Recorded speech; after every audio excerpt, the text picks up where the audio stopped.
Coaching supervision is at the moment, in my view, trickling in. It's in its infancy in the region. However, there's a lot of different professional bodies who really advocate it. I'm going to share briefly where it stems from, and I'm also going to explain where ICF, EMCC and AC are at with supervision. And first of all, we'll look at what supervision is.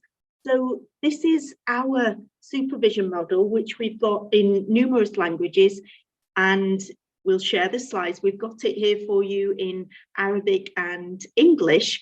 And basically, it's ensuring that professionals reflect on their practice. So it's called supervision. And we know that in the workplace, the supervisor is the person above us. That's, one definition people know well. Supervision also came from the helping professions from therapy, and it was used in education where you have a supervisor, for your thesis and so forth. And it's been there for many, many years.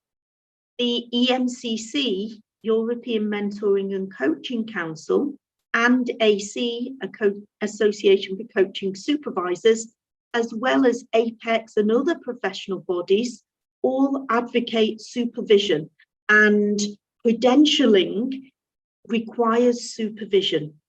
Now, I'll say a little bit more about that just shortly. But what we feel about supervision is it's a meta-vision. So seeing things from different angles, from different perspectives, really going under and over and behind and beside our work to see what we're doing well, what we could do differently, and also a way to ensure that there's impact and to check that we as practitioners are fit for purpose in terms of our skills, our knowledge, and also the way we work, our behaviours. Now, we use a systemic focus, which is at the bottom of the model. So it is supervision for the coaches or the mentors or the leaders, but it's also awareness of the clients they work with, be it teams, individuals, and also the field that they work in. Supervision can help with transition planning, coping with setbacks and dependencies, or at times when our client load is too much and we feel overwhelmed because of other things going on in our lives. And supervision is also about practicing. So, for example, doing things differently in terms of the way we are and getting ideas, resourcing to be able to understand different ways that we can work in our practice. Now, this will be shared as well in the slides, and this is a way of looking at supervision and a check-in, is supervision working? This is from Driscoll. And the three main things, this comes from Proctor. There's many different ways to categorize supervision. So resourcing is growing in terms of tools, techniques, approaches. Restoring and supporting is the things like, imagine supervision is going to the spa, having the most fabulous treatments and coming out feeling refreshed and energized. So it's that type of thing, but also reflecting on tricky sessions and the way that we could work even more effectively with that client. So it may be certain clients, or it may be themes that are taking place across clients. For example, during COVID, a lot of people came to us for supervision because their clients were going through redundancies and obviously, sadly, bereavements and illnesses in families, which was impacting their work. And then there's also benchmarking. So this blends in the things of ethics and also, where am I benchmarked to other professionals? And where am I in terms of the different approaches, for example, using gestalting coaching or positive psychology or appreciative inquiry? And where do I need to be to serve my clients at their best? So there's this premise of supervision. And so why supervision now? So a way to bring this out is to also consider what supervision you've had. I remember in my life when I became a mother over almost 19 years ago, and I was supervised by friends and family how to get the baby to sleep, for example. Give me ideas. So supervision is something we're all used to. And when it's done with a qualified and experienced professional, either one-on-one or in groups, and it can be totally emergent or it can be guided, there is something different. And we look at professional practice and ourselves, and also ways to offload and celebrate what's going well.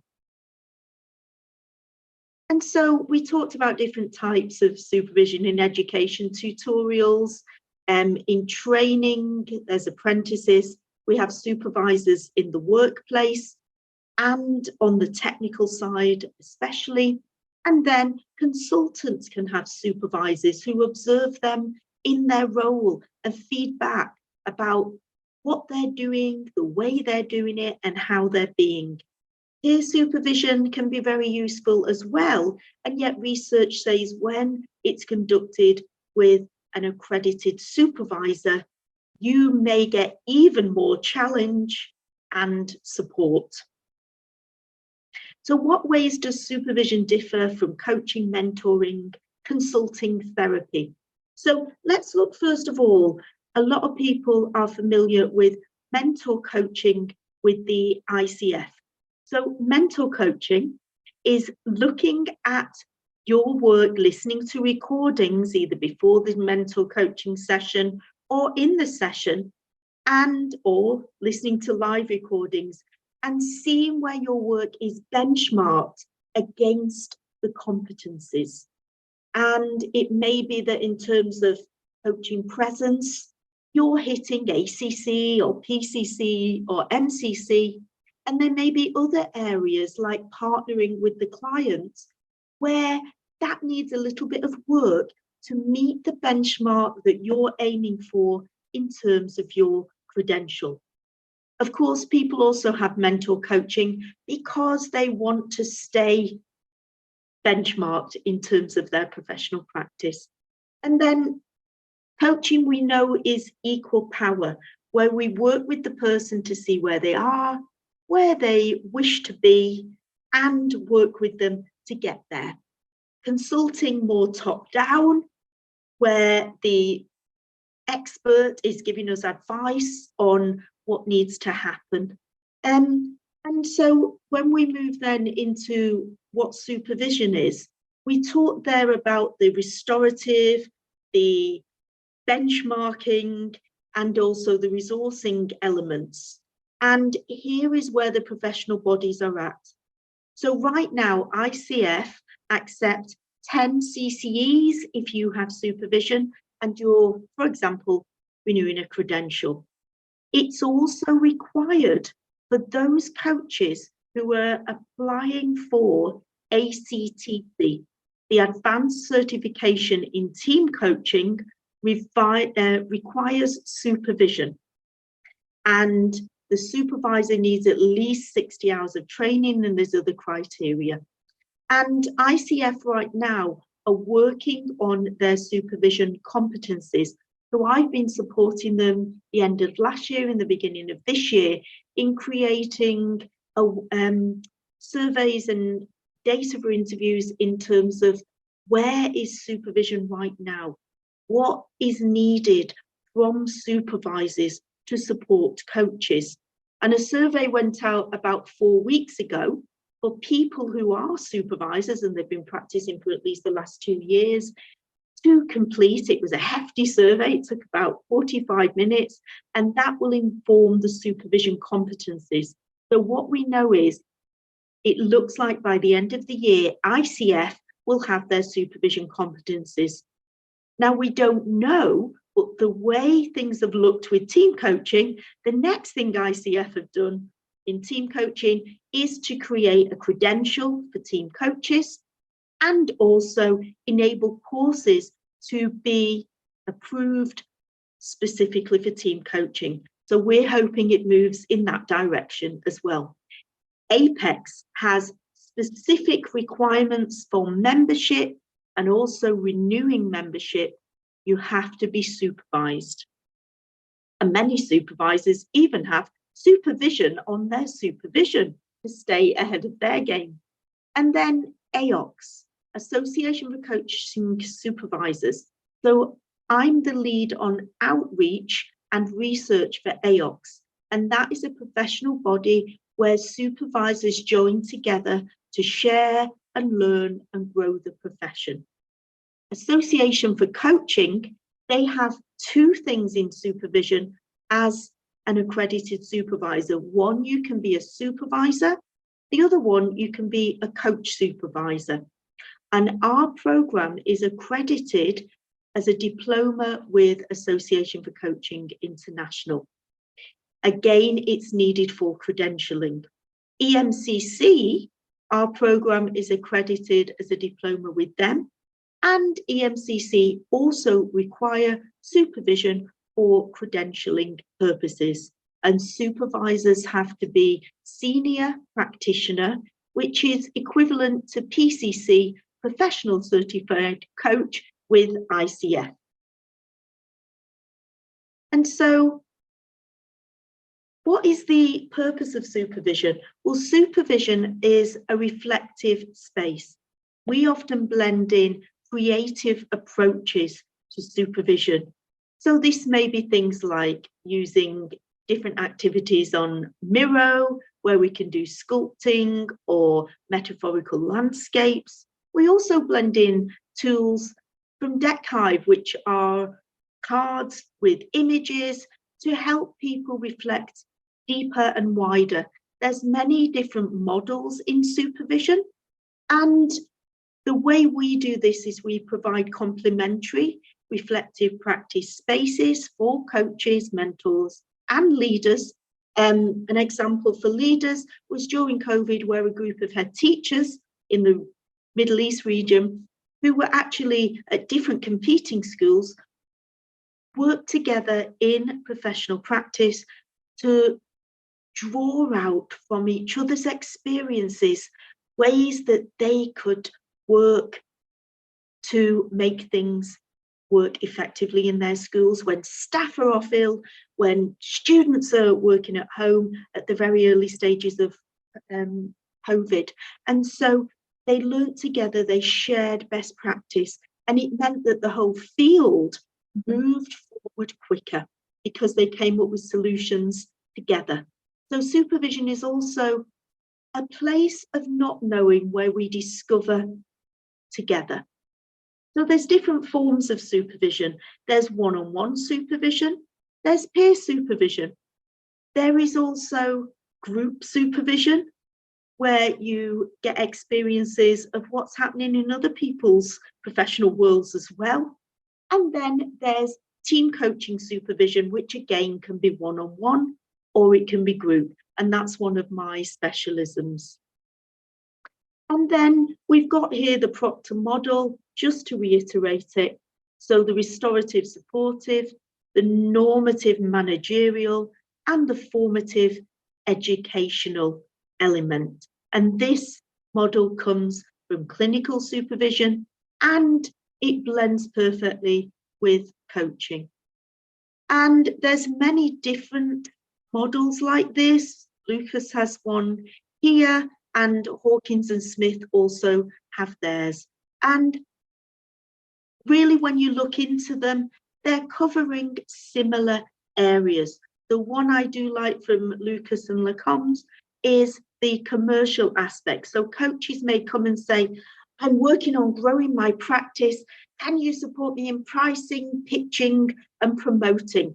This is something that sadly some of the coach training schools don't actually cover in the programs. Or it may be imposter syndrome.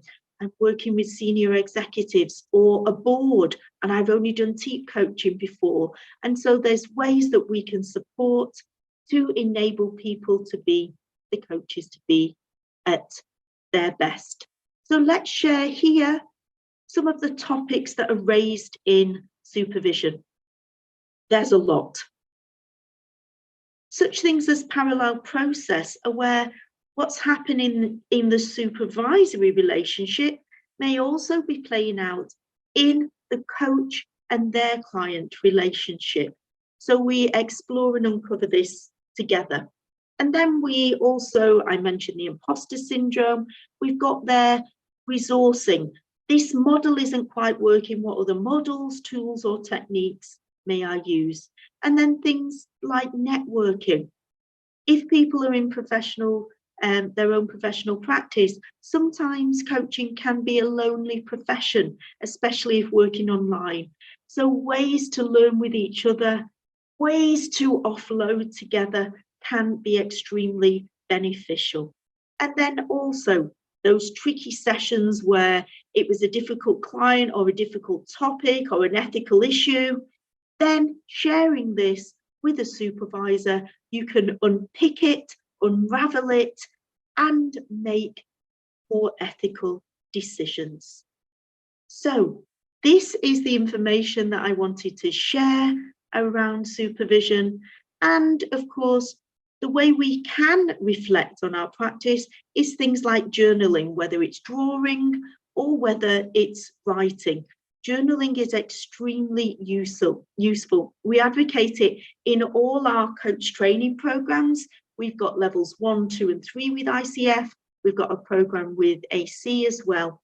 And it's also an important part of our supervision programs. So this is the information that I wanted to share.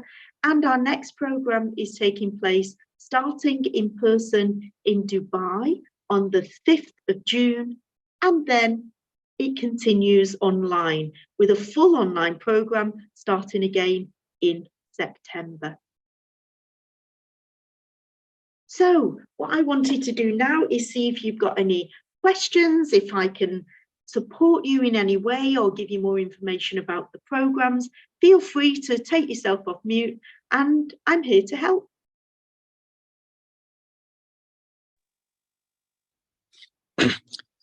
Yeah, thank you very much, Dr. Claire. I have a question here. Comparing mentoring to supervision. Okay. Now, supervision is a reflective, not only checking with the competencies like mentoring. Now, my question is supervision only for those are in the coaching field where I am one step ahead of them, or I can supervise anybody in any field like coaching? So, as you can imagine with ICF, they talk about coaching supervision because it's the International Coaching Federation. So they are looking at it with that lens from that angle. However, one of my colleagues, she actually supervises mentor coaches as well about their work. Now, with the European Mentoring and Coaching Council, that is also supervision of mentors who are not mentor coaches, so mentors in the workplace. And when you think about that, every leader should be a coach and mentor to enable them to develop their teams. So one thing I do, like I mentioned about the head teachers, I supervise leaders, and it may be one-on-one or it may be in groups. And then there's another thing that uses the supervision competencies, and this is, it's a little bit progressive, and it's a lot to do with OD, organizational development, not used as much right now in this region, but watch this space. We've used this in Saudi, for example. That is shadow consulting. And that's where, in a supervisory capacity, we observe the person in even business as usual or in a pitch they make, and then we sit with them afterwards in person or online, and we talk together about what they did, the way they did it. We're impartial, and we may share what I noticed was, or were you aware that not everyone on your team was giving their opinion? So things like this for team leaders is really useful as well.